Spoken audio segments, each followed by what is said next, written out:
This video is going to be what I call basic back routine number 1, because it's the first segment lying on your back. So lie on your back, knees bent, pelvic tilts are the first one, where you roll your pelvis back, flattening your lower back into the floor. Use your breath and your stomach muscles to help you roll back. And as you release on the inhale, tip your hips forward, creating a space in between your low back and the floor. Abdominals and your breath to press back. Try not to push through your feet. Try to use your belly to initiate the movement and then release. Do those 10 times.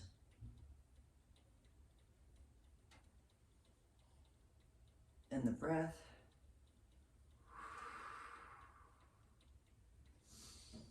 And 8, 9,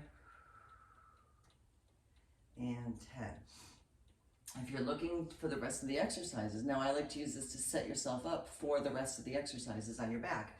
So then you find your neutral position, which should be halfway in between, all the way flat, all the way arched, go halfway in between, or if you're having any pain or discomfort, you find your place within that range that feels the best.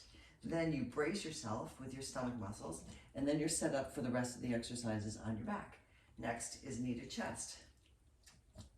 Try to keep that neutral spine, but hugging your knee as close to your chest as possible. Like to hold it for at least 5 seconds, or whatever your therapist or practitioner instructs you to do. And then alternate.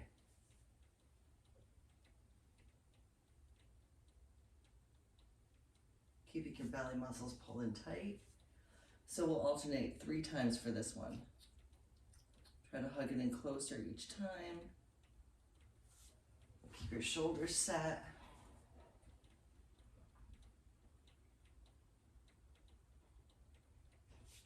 And of course you're breathing. So remember, all of this integrates the 6 B's.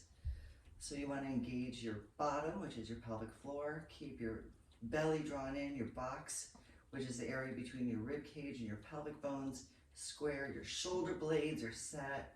You're bobbleheading, or you're checking in, make sure you can bobblehead, and of course you're breathing. And one more.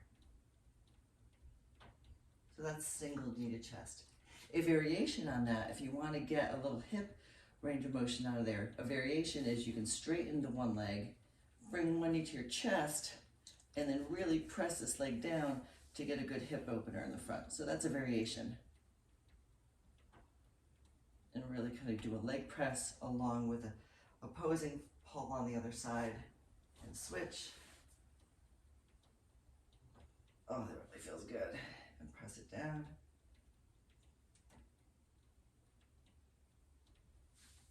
All right.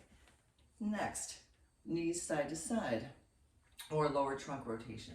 So you're going to just start with slow range and just make sure it's pain-free.